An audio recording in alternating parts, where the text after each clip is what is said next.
Oi, gente, vamos ter mais uma aula aqui a respeito de gases. Agora a gente vai tratar de gases reais, onde a gente vai relacionar e vai apresentar algumas equações de estado que a gente pode utilizar quando a gente está trabalhando com gases reais. Já trabalhamos aí com algumas, a gente já viu essas propriedades, né, que a gente consegue medir, que são as propriedades termodinâmicas intensivas, que é a temperatura, pressão, volume, molar e concentração. E para qualquer substância pura, né, a gente, a partir de dados experimentais, a gente, né, viu, né, alguns exemplos disso, que a gente consegue, né, traçar aí diagramas ou superfícies usando aí dados aí de P, V e T, tá? E também a gente consegue aí, através dessas, né, dessas variáveis aí, dessas propriedades termodinâmicas, fazer o quê? Tabular esses valores. Ah, então aí a gente tem as nossas tabelas, né, que a gente já trabalhou com algumas das tabelas que a gente viu, né, em aulas anteriores. Em alguns casos, na verdade, a gente acaba não tendo esses valores, né, e fazer um diagrama, uma superfície ou uma tabela acaba não sendo prático e a gente precisa determinar alguns valores em particular. Então, para isso, o que a gente precisa? A gente precisa propor, precisa procurar, né, uma equação que vai relacionar essas variáveis através de ajustes de dados experimentais. Então, matematicamente, o que a gente quer? A gente quer propor uma função que relacione pressão, volume específico e temperatura, tá? Que isso seja verdadeiro. Aí essa equação, a gente fala, é conhecida como equação de estado, certo? E permite calcular aí uma propriedade mensurável a partir de duas que definem o estado, tá? Que a gente já viu uma equação de estado, que é a equação de estado do gás ideal, que é o PV-nRT, ok? Bom, aqui uma equação explícita, a equação de estado ela pode estar explícita na pressão, que vai ficar em função de temperatura e volume molar, ou em função do volume molar, que vai ficar em função da temperatura e da pressão, ou em termos de um parâmetro de uma propriedade nova, que é o fator de compressibilidade, que a gente vai aprender a calcular esse fator aqui nessa aula, que existem algumas formas da gente calcular esse fator, tá? Então vamos começar aqui para a gente entender o que é esse fator de compressibilidade. Primeiramente, o que eu quero que a gente vai dar uma olhada? Quero a gente avaliar os desvios do comportamento de um gás ideal, tá? O que é um gás ideal? O que é um gás real? Primeiro, o que é um gás ideal? O que a gente define, tá? Como um gás, a gente define como sendo um gás cujas variáveis de estado estão relacionados pela equação do PV-nRT, tá? Então a gente sabe que um gás ele é constituído de moléculas que estão constantemente em movimento e um movimento aleatório. Então, para considerar que esse gás seja ideal, o que a gente tem? O que a gente considera? A gente considera que o tamanho das moléculas é desprezível, ou seja, que seus diâmetros são muito menores que a distância média percorrida pelas moléculas entre duas colisões sucessivas. E outra coisa que a gente considera também é que as moléculas não interagem umas com as outras, exceto quando se chocam, tá? Ou seja, o que a gente vai considerar? O que é considerado um gás ideal? São aqueles gases em que a separação média entre as moléculas é suficientemente grande para que elas se movam independentemente umas das outras. Tá? Isso é verdadeiro quando a gente está trabalhando em condições de baixa pressão e alta temperatura. Nessa situação, isso é verdadeiro, ok? Bom, o que é o gás real? Como que a gente fala? Quando? O que a gente define? Quando as medidas de pressão, volume molar e temperatura de um gás não confirmam a relação que a gente conhece, PV-nRT.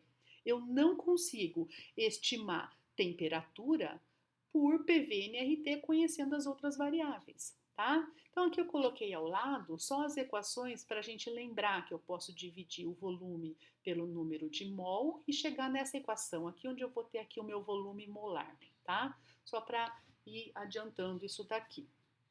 Então, o que a gente fala que o gás desvia-se da idealidade? Por que isso? Eles desviam com relação aos gases ideais ou perfeitos que a gente fala, porque as moléculas, a gente já sabe, elas interagem umas com as outras, tá certo? Ou seja, a gente tem as forças de repulsão e a gente tem as forças de atração entre as moléculas. A gente pode ter essas duas forças presentes dentro daquele gás, daquela substância. As repulsivas, elas contribuem para a expansão e as forças atrativas tendem o quê? Para que as moléculas vão se comprimindo, ou seja, contribui para a compressão desse gás. Tá? As forças repulsivas, tá? Mais aqui para acrescentar para vocês. O que é essa força repulsiva? Ela acaba sendo importante quando as moléculas estão quase em contato, são interações de curto alcance. Tá? Elas se tornam significativas quando a separação média entre as moléculas é pequena. Tá? É o caso em que temos pressões elevadas, ou seja, quando nós temos um grande número de moléculas ocupando um volume pequeno. As moléculas estão muito próximas, tá certo? E as forças atrativas, certo? Elas vão ter alcance relativamente maior e são efetivas em distâncias de vários diâmetros moleculares. Elas vão ser importantes quando as moléculas estão relativamente próximas umas das outras, mas não necessariamente se tocando. Tá? E elas não são efetivas quando estão muito separadas. Isso para acrescentar, para vocês terem conhecimentos do que, na verdade, quando a gente está pensando nos gases, na verdade, a gente tem que pensar nos tipos de forças que estão atuando dentro, né, com essas moléculas. A gente está trabalhando com moléculas que estão interagindo, né, nesses gases, ok? Bom, agora vamos lá dar início a esse fator de compressibilidade, tá? O que é esse fator de compressibilidade, tá? Na verdade, ele vai medir para a gente o desvio do comportamento de gás ideal a uma determinada pressão e temperatura. Então, é para isso que a gente utiliza esse fator de compressibilidade, ok? Então, o fator de compressibilidade, ele é definido como o volume molar real dividido pelo volume molar ideal. Tá certo? Então, aqui nós temos aqui para um gás ideal, a gente tem a equaçãozinha aqui, isso daqui é o meu volume molar, tá?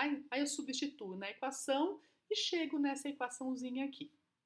Ou seja, a equação que a gente já conhece do PV, né, nRT, a gente vai ficar, na verdade, o quê? Com o PVZRT, tá? Então, na verdade, aqui é o volume molar, tá certo? Eu só tirei o N daqui, ok? Então, na verdade, a nossa equação do gás ideal, que era o PVnRT, o que a gente faz? A gente acrescenta este Z, que é o nosso fator de compressibilidade, que na verdade ele vem a ser o quê? Um fator de correção, tá? Que vai corrigir justamente esse desvio do gás com relação à idealidade. Tá? Então, o que vai acontecer? Se ele é um gás ideal, este Z vai ser igual a 1. Quanto mais próximo de 1, mais próximo ele está do gás ideal. Quanto mais afastado de 1, mais afastado da idealidade este gás está. Tá certo? Então, o que acontece? Quando você tem um Z menor do que 1, o que significa isso? Significa que o seu volume molar é menor que o de um gás ideal, tá? Ou seja, isso sugere o quê? Que as moléculas se agrupam, tá? Então, o que a gente vai pensar? Que as interações atrativas são dominantes. E quando você tem um Z maior do que um 1, o que a gente vai ter aqui? Que o volume molar do gás é maior que um gás ideal, tá? Então, o que a gente tem aqui? Que as moléculas, elas estão o quê? Mais afastadas umas das outras. Esse comportamento, o que a gente vai pensar? Que as forças repulsivas são dominantes, ou seja, elas tendem a afastar as moléculas desse gás, tá? Então, lembrando o quê? Né? A nossa equação PV, né? NZRT, ou PVZRT, o que a gente tem aqui é um volume molar. Ok? Então, nada mais é do que isso daqui, tá? Essa equaçãozinha pra gente aqui. Então aqui a gente tem lá um gráficozinho que mostra aqui o desvio do comportamento do gás ideal, que é o fator de compressibilidade, tá? E o que a gente tem aqui nesse gráfico aqui? A gente está mostrando o erro associado do modelo do gás ideal, que ele é pequeno quando o volume específico é grande. Ou seja, a gente tem isso daqui para baixas pressões e altas temperaturas. Baixas pressões e altas temperaturas. Então, aqui a gente tem as baixas pressões e aqui a gente tem as altas temperaturas. Então, a gente tem justamente essa região que está em azul aqui, aonde a gente vai ter aqui os menores desvios com relação ao gás, com relação ao gás ideal. Então, a gente tem os desvios pequenos aqui. Então, aqui a gente já percebe que a gente está com altas pressões. Olha o desvio aqui, 152,7%, 52,6%. A gente está com pressões altas e conforme vai aumentando a temperatura, vai diminuindo esse desvio, tá? Então, para a gente é importante o quê? Que a gente precisa aqui, a gente vai considerar como gás ideal sendo o quê? Baixas pressões e altas temperaturas, ou seja, altos volumes específicos, ok? Bom, o que mais a gente tem aqui? Agora, o que a gente vai ver? Então, a gente tem diversas formas para a gente calcular esse fator de compressibilidade, tá? Porque eu preciso saber se eu posso falar que ele é 1 ou se ele é diferente de 1, tá? Uma das formas que a gente tem para calcular esse fator de compressibilidade é a equação de estado do virial, tá? Então, o que acontece? Como que é feita essa equação do virial? Qual é a proposta dessa equação, tá? Então, a gente vai usar os desvios do Z, do seu valor, que é igual a 1, e aí a gente vai obter uma equação de estado empírica. Então, na verdade, o que acontece? A gente vai assumir que Z é o primeiro termo, tá certo? E aí a gente vai acrescentando termos que vão acrescentando os desvios com relação ao gás ideal. Então, na verdade, a equação de estado do virial, ela nada mais é do que uma expansão em série, tá? E o que acontece? O que é? A gente tem aqui cada um desses termos que a gente chama, esse B', C', D', ou então B, C e D, cada um desses parâmetros que a gente fala aqui são chamados de coeficientes do virial, tá? E esses coeficientes do virial, ele é específico para um determinado gás, para uma determinada substância, e para aquela substância ela é função da temperatura apenas, tá certo? E o que significa cada um desses parâmetros aqui? Significa que cada um desses termos são as interações entre as moléculas, tá? Então aqui a gente tem o primeiro termo, a gente fala que é o quê? São as interações entre pares de moléculas, tá? O segundo termo, tanto aqui quanto aqui, são interações entre 3 moléculas. Terceiro termo, né? Interações e assim por diante, entre 4 moléculas e assim por diante, tá? Então, à medida que você vai aumentando a pressão, tá certo? Isso daqui vai se tornando, esses termos vão se tornando mais importantes, tá? Agora, o que é mais importante aqui, que é mais frequente da gente utilizar, são a interação entre pares de moléculas. Por quê? Acaba sendo muito mais frequente a interação entre 2 do que entre 3, entre 4 e assim por diante, tá? Então, é muito comum a gente utilizar truncada, que a gente fala no segundo termo, ou no máximo truncada aqui no terceiro termo, porque a partir disso se torna inviável a gente fazer cálculos na mão, né? E aí a gente acaba tendo que usar aí ferramentas aí no computador para que a gente consiga utilizar essas equações, tá certo? Então, ela é uma equação bastante importante, tá? Esses parâmetros B e C, né, eles têm alguns que são dados, a gente tem para algumas substâncias, a gente tem esses valores dados e também a gente tem algumas correlações que a gente consegue calcular esses parâmetros que a gente vai ver futuramente, ok? Bom, aqui a gente tem a correlação entre as duas equações lá, entre o B' e o B, entre o C' e o C, entre o D' e o D, correlação entre eles, tá?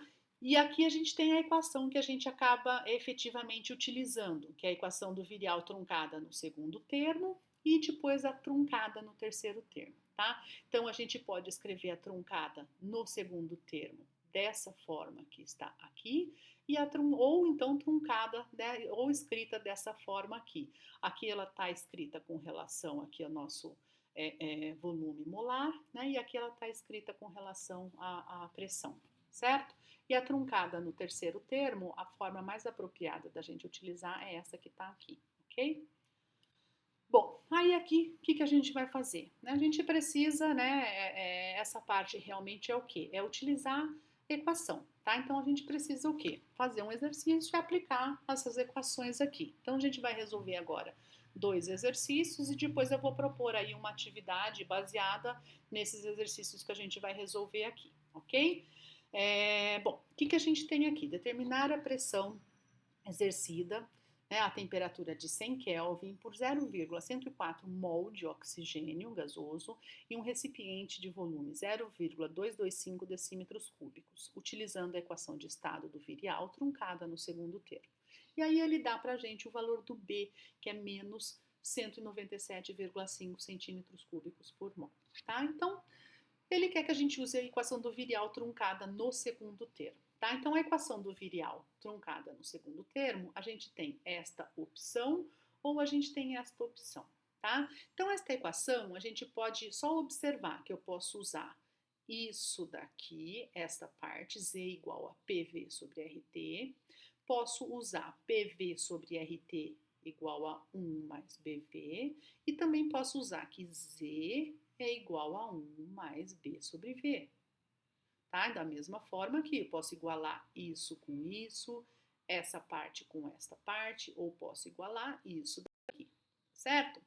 Bom, a resolução. Então, o que ele fornece para a gente aqui? A gente tem uma temperatura de 100 Kelvin, que ele forneceu para a gente, esse é o número de mol, ele deu para a gente qual é o volume e deu o valor do B. Tá? Então, aqui só repetindo, né, o que a gente tem, né, com relação à nossa equação, né, que é o Z, é o PV sobre RT, tá certo?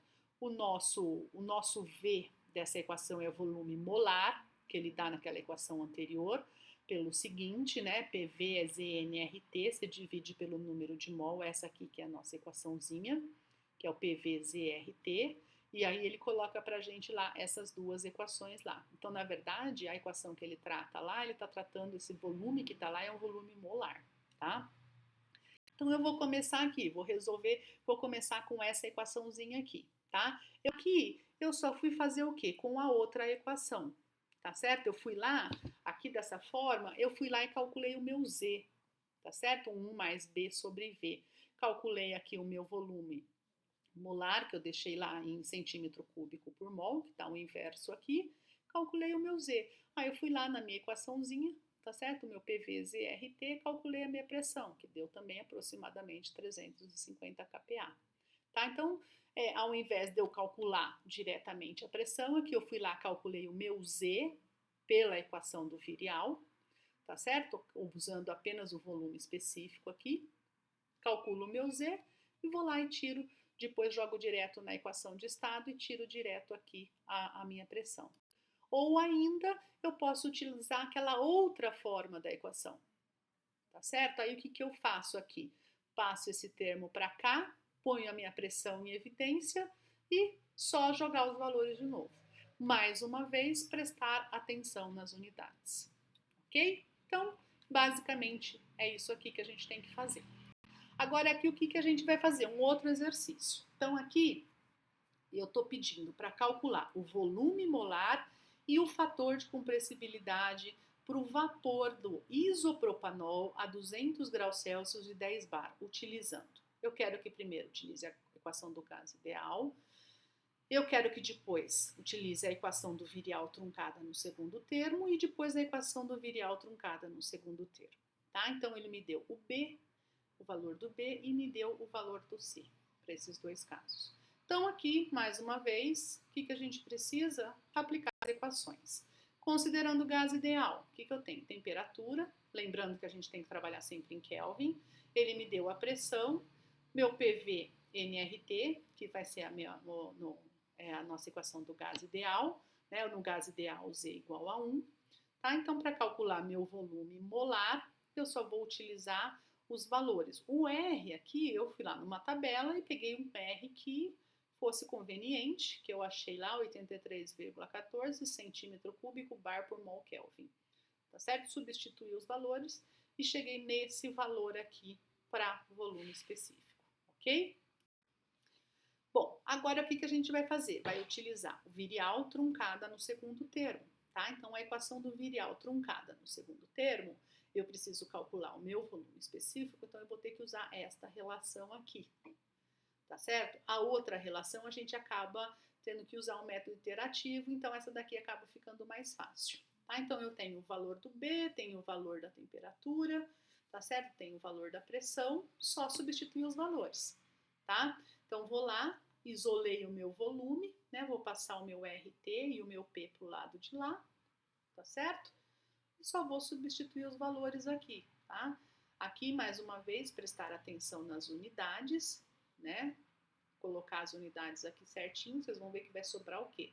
Somente centímetro cúbico por mol, aqui e aqui. E aí, esse daqui é o valor do nosso volume específico, ok? Aí você vai lá, feito isso daqui, para calcular o Z, a gente sabe o quê? Que vai ser PV sobre RT. E aí a gente substitui os valores e vai lá e calcula o Z, que deu 0,9013, tá? Então, a gente tem um valor aqui distante de 1, ok? E agora, no item C, o que ele pede? Para você calcular truncado, né, no terceiro termo. Então, eu preciso calcular o volume molar e o Z, só que agora truncado no terceiro termo. Então, vamos começar calculando o V, porque sem calcular o V, a gente não consegue calcular o Z, tá? Então, essa daqui é a nossa relação para calcular o PV sobre RT, essa equaçãozinha aqui.